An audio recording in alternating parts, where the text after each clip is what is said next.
ক্ষমা আপনার বাবাকে কবর থেকে চাইতে বলেন। কেন আমরা অপরাধ করি নাই, ক্ষমা চাইবো কেন?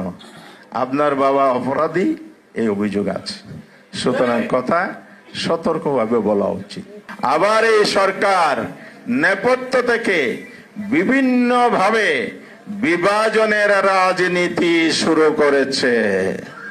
গতকাল পত্রিকায় দেখেছি বিএনপির মহাসচিব বলেছেন স্বাধীনতা বিরোধিতার জন্য কি বলেছে, ক্ষমা চায় নাই।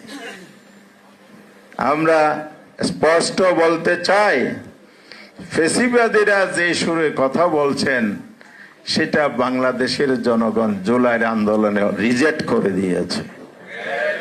জুলাই আন্দোলনকারীরা বলেছে তুমি কে আমি কে, সুতরাং এটার কবর রচিত হয়ে গেছে।